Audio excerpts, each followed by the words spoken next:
Hai semua, balik lagi dengan aku Stefani.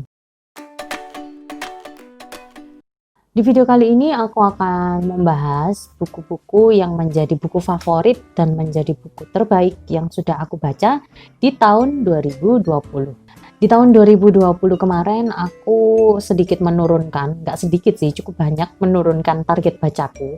Jadi yang sebelumnya tahun 2019 itu aku menargetkan baca 80 buku, dan tahun 2020 kemarin aku men-set sebenarnya awalnya 35, kemudian aku naikkan jadi 44 buku. Dan sampai kemarin sempat 46 buku kalau nggak salah yang sudah selesai aku baca. Dan juga selama tahun 2020 itu aku lebih fokus membaca buku-buku tebal dari yang TBR aku, jadi yang sudah aku punya dan beli dari tahun-tahun sebelumnya. Di tahun 2020 kemarin buku-buku yang aku baca dan sudah aku kasih rating itu yang rating 5 itu cukup dikit gitu, cuman ada beberapa buku yang aku kasih rating 4 lebih tapi aku suka gitu. Mau tahu bukunya apa aja? Langsung masuk ke videonya ya.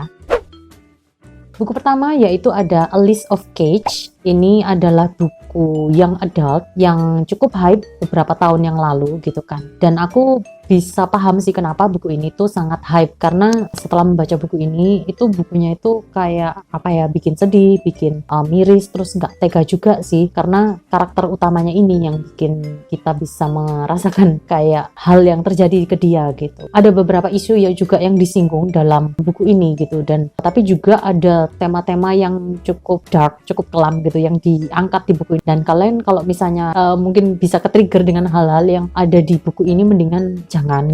Jadi aku peringatkan aja gitu sebelum baca. Dan ini tuh ratingnya dibacanya untuk 15 tahun ke atas ya. Jadi buat adik-adik yang di bawah itu jangan dulu coba baca, karena kalian kayaknya nanti nggak bakal siap untuk membacanya. Buku ini sendiri aku kasih rating 4,8 bintang. Buku selanjutnya yaitu adalah dua bukunya The Land of Stories, yaitu yang pertama The Land of Stories dan yang kedua The Enchanted Returns. Itu buku kedua dari serinya The Land of Stories. Dua buku itu aku kasih rating 5 bintang dua-duanya, karena memang aku suka banget sama ceritanya itu seru banget. Dan meskipun bukunya itu tebal, itu sangat page turner, atau kalian nggak akan berhenti gitu loh, kayak terus pengen baca sampai akhir gitu. Aku suka banget sama world building, kemudian plotnya, karakternya, itu semua pas gitu, dan aku suka banget. Itu kan retelling gitu, tapi kayak terasa pas gitu. Kalau kalian yang suka middle grade fantasi gitu, kalian harus coba deh baca buku ini. Aku jamin kalian pasti suka juga. Aku sudah pernah bikin video tentang buku pertamanya ini, nanti kalian bisa tonton juga videonya. Yang jelas tahun 2021 ini aku akan mencoba melanjutkan membaca dari series buku ini. Buku selanjutnya yang menjadi buku favoritku yang aku baca di tahun 2020 kemarin itu adalah dari pengarang mystery thriller crime, yaitu Akio Shirikako. Judulnya adalah Absolute Justice. Ini adalah buku kedua dari bukunya Akio Shirikako yang aku suka gitu kan, karena memang aku udah denger lama buku ini. Jadi yang setelah pertama itu yang paling bagus itu kan Holy Mother, kedua baru yang Absolute Justice. Dan banyak yang bilang buku ini tuh kan bikin kesel gitu, dan aku paham sih maksudnya mereka keselnya itu seperti apa gitu. Dan memang aku tiap kali baca buku ini tuh rasanya pengen gregetan banget gitu. Kalian kalau belum baca, kalian harus coba baca, terutama buat kalian yang mungkin suka cerita crime, misteri seperti itu, kalian harus coba baca Absolute Justice-nya Akio Shirikako. Untuk buku ini aku kasih rating 5 bintang. Buku selanjutnya yaitu adalah The Imaginary. Buku ini sebenarnya merupakan buku yang di luar ekspektasiku, karena aku waktu membelinya dari BBW juga nggak berekspektasi apa-apa gitu kan. Tapi ternyata buku ini tuh bagus dan sangat aku suka gitu, ceritanya heartwarming gitu kan, tipikal middle grade yang aku suka. Aku sudah pernah bikin review videonya juga, kalian bisa cek videonya nanti di link yang aku cantumin. Yang jelas buku ini tuh tentang persahabatan antara anak manusia, anak perempuan, dan juga teman khayalannya, dan ada sedikit misteri dan sedikit jump scare-nya juga yang mungkin bakal bikin kalian kaget kalau membacanya. Untuk buku ini aku kasih rating 4,5 bintang. Buku selanjutnya yaitu ada Wondersmith karya Jessica Townsend. Wondersmith ini adalah buku kedua dari serinya Nevermore, dan aku cukup suka gitu kan. Awalnya sih aku hampir memberi rating buku ini tuh 4,5 bintang apa 4 bintang gitu, karena di buku kedua ini kayak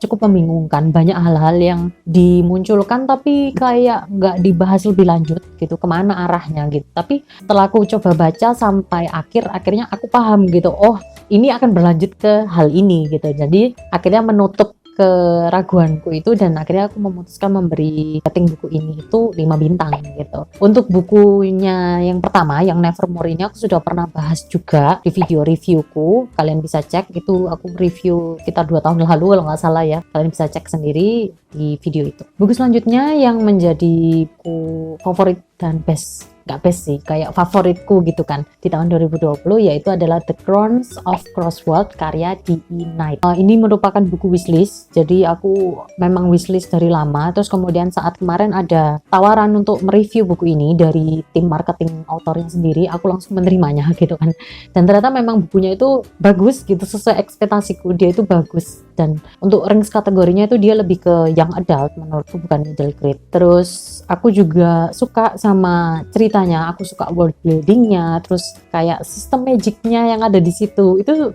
kayak beda, meskipun sedikit mengingatkanku selama membaca itu seperti ceritanya Harry Potter gitu loh, cuman tetap aja berbeda sih. Jadi kalau kalian penasaran, kalian juga bisa coba baca video ini, coba baca buku ini. Untuk rating buku pertamanya itu aku kasih rating 4,5 bintang. Buku selanjutnya yang menjadi buku favoritku yaitu adalah The Secret Garden karya Frances Hodgson Burnett. Semoga benar ya pengucapannya.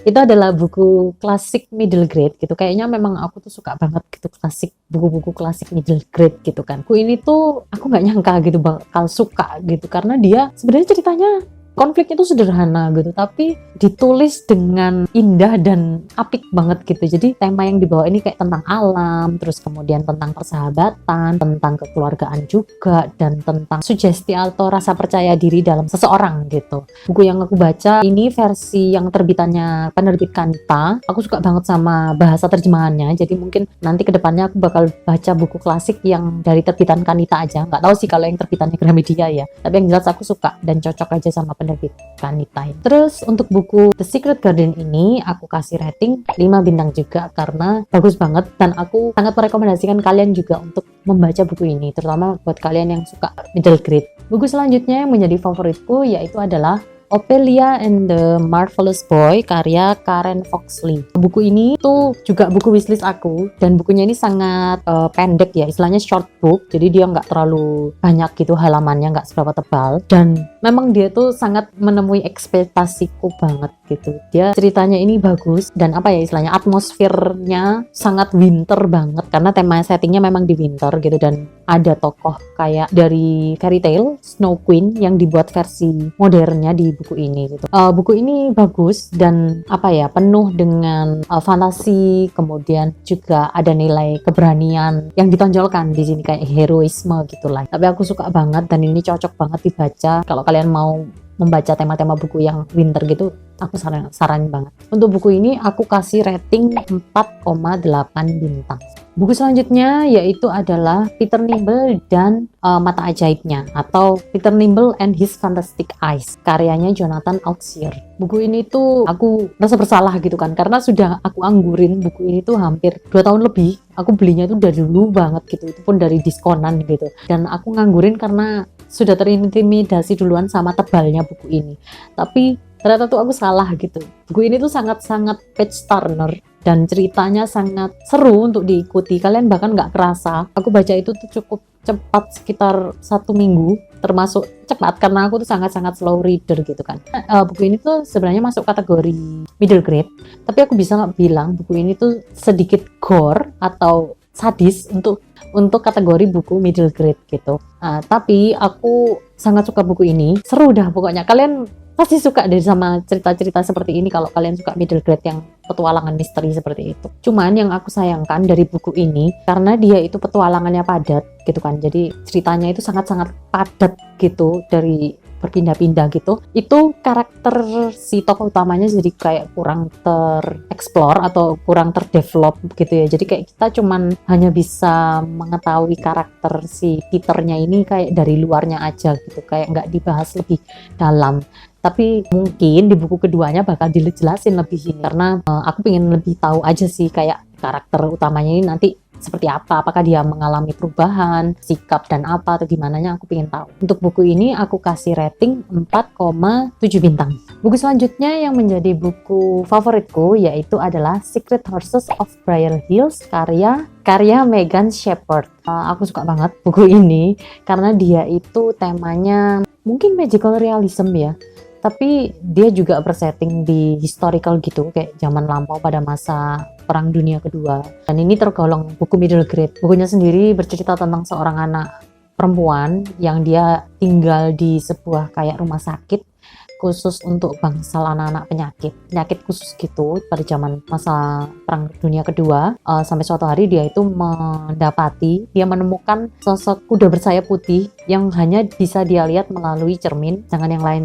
orang-orang di sekitarnya itu nggak ada yang bisa lihat. Dan aku suka vibe-nya dari buku ini, kayak dia itu misteri-misteri gitu dan kayak agak Miss Peregrine gitu loh, vibe-nya gitu kan. Dan aku suka banget sama tokoh karakter utamanya si Emmeline-nya ini. Dia itu sangat berani dan kayak dia sangat percaya diri dan penuh harapan, kalau aku bisa bilang sih. Aku sukanya meskipun ini standalone bukunya, tapi penulisnya itu bisa membuat karakter development dari si Emmeline-nya ini kayak cukup bagus dan rapi gitu. Meski endingnya agak sedikit bikin gantung gitu, karena kita sendiri juga nggak tahu itu sebenarnya endingnya seperti apa gitu. Bahkan si penulisnya sendiri juga bilang katanya nggak tahu endingnya kayak gimana gitu kan.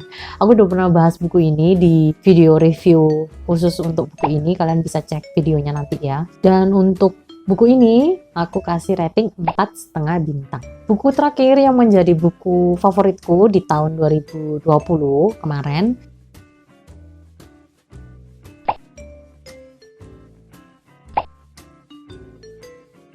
itu adalah Six of Crows karya Leigh Bardugo. Sebenarnya aku bisa dibilang kayak antara suka dan enggak, antara suka banget ya enggak, tapi ya enggak benci juga, gimana ya jelasinnya. Karena memang mungkin temanya ini kan dia young adult dan tokoh utamanya bukan tokoh utama yang hero gitu, jadi dia kayak anti hero gitu, yang karakter utamanya dia itu kayak bandit, kayak pencuri semacam itu gitu. Tapi aku cukup menikmati membacanya gitu, meskipun rada lama gitu kan, karena bukunya tebal dan dunianya yang Grisha Verse-nya ini lumayan cukup bikin itu tadi apa ya kayak gitu, karena banyak istilah-istilah yang aku nggak tahu gitu, karena aku belum pernah baca buku Grisha Verse ini sama sekali. Dan bisa aku bilang buku Six of Crows ini seru untuk diikuti. Kalian yang suka buku fantasi bisa coba baca buku ini. Kalian yang remaja mungkin nggak mau bacaan yang terlalu anak-anak, mungkin ya kalian bisa coba baca buku ini gitu kan. Dan buku ini tuh duologi. Buku keduanya itu The Crooked Kingdom, aku belum baca juga, rencananya sih tahun 2021 gitu aku baca. Yang jelas untuk buku ini aku kasih rating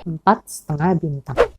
Itu dia tadi buku-buku yang menjadi buku terbaik atau buku favoritku di tahun 2020 kemarin yang sudah aku baca. Kalau kalian apa aja bukunya? Coba sih kasih daftar list buku yang menjadi buku favorit kalian di tahun 2020 kemarin dan kita ngobrol bareng. Siapa tahu ada buku yang aku tertarik dari buku list kalian. Sekian video dari aku, maaf banget kalau ada salah-salah kata. Kalau kalian suka dengan video ini, jangan lupa untuk klik like dan juga subscribe.